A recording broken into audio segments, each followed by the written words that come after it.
افغان سرزمین سے پاکستان میں بھارتی اسپانسرڈ دہشت گردی کے شواہد ایک بار پھر سامنے آ گئے۔ سابق افغان خفیہ ایجنسی کے سربراہ مسعود اندرابی نے بھارت فتنہ الخارج اور طالبان کا گٹھ جوڑ بے نقاب کر دیا۔ سابق افغان انٹیلیجنس سربراہ مسعود اندرابی نے دی ڈپلومیٹ کے پروگرام میں کہا کہ افغان طالبان رجیم بھارت سے مالی امداد حاصل کر کے پاکستان میں دہشت گرد گروہوں کی پشت پناہی کر رہی ہے۔ مارکہ حق میں ناکامی کے بعد بھارت افغانستان میں پاکستان کے خلاف اپنا اثر و رسوخ بڑھانے کی کوشش کر رہا ہے۔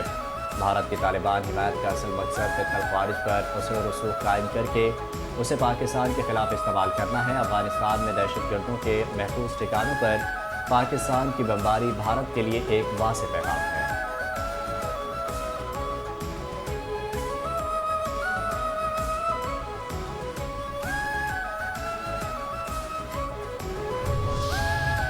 غازی ملت و بانی کشمیر سردار محمد ابراہیم خان کی 23ویں برسی قوم کا زبردست خراج عقیدت۔ سردار محمد ابراہیم خان کی سیاسی بصیرت، آئینی جدوجہد اور سفارتی خدمات تاریخ کشمیر کا اہم باب ہیں۔ سردار محمد ابراہیم خان صرف ایک عوامی رہنما نہیں بلکہ آزاد جموں کشمیر کی ریاستی، آئینی اور ادارہ جاتی بنیاد رکھنے والے معمار تھے۔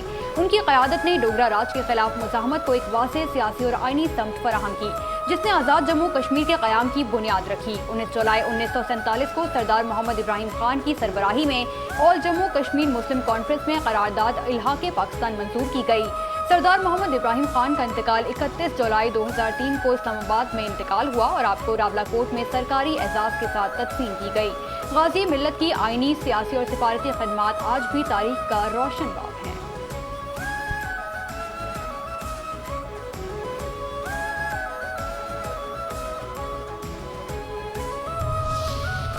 قائد اعظم محمد علی جناح کی بہن مادر ملت تحریک پاکستان کی اہم رہنما محترمہ فاطمہ جناح کا آج یوم ولادت۔ مادر ملت نے کلکتہ یونیورسٹی سے ڈینٹل سرجن کی ڈگری حاصل کی۔ 1929 میں قائد اعظم کے شانہ بشانہ کھڑے ہو کر بر صغیر کے تمام مسلمان خواتین کے لیے مشعل راہ بن گئی۔ 60 کی دہائی میں بھی وہ حق اور جمہوریت کی آواز بن کر سیاست کے افق پر ڈٹی رہیں۔ مادر ملت فاطمہ جناح کا جذبہ اور قربانیاں آج کے پاکستان کے لیے بھی روشن مثال ہیں۔ ایس آئی ایف سی کی مؤثر معاونت سے امریکی سرمایہ کاروں کا پاکستان میں سرمایہ کاری پر بھرپور دلچسپی کا اظہار۔ معروف امریکی سرمایہ کاروں اور پاکستانی نژاد کاروباری شخصیات پر مشتمل وفد نے سندھ کے مختلف ترقیاتی اور صنعتی منصوبوں کا دورہ کیا۔ ایس آئی ایف سی کی معاونت سے امریکی سرمایہ کاروں اور کاروباری شخصیات کے وفد نے پاکستان میں سرمایہ کاری کے مواقع کا جائزہ لیا۔ وفد کا وزیر اعلیٰ سندھ سے ملاقات میں بن قاسم انڈسٹریل پارک، کے ٹی بندر پورٹ، ٹیک پارک اور انٹرنیشنل فائنینشیل سینٹر پر بھی تبادلہ خیال کیا گیا۔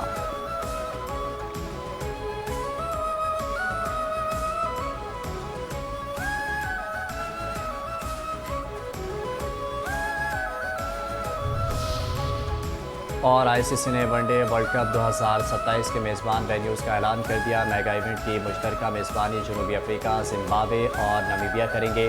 ورلڈ کپ 24 سال بعد دوبارہ افریقی سرزمین پر کھیلا جائے گا۔ ورلڈ کپ میں 14 ٹیمیں شرکت کریں گی۔ مجموعی طور پر میگا ایونٹ میں 57 میچز کھیلے جائیں گے۔ اس ایڈیشن کے لیے 3 مرحلوں پر مشتمل نیا فارمیٹ متعارف کرایا گیا تاکہ مقابلوں میں زیادہ سنسنی، مسابقت اور دلچسپی پیدا کی جا سکے۔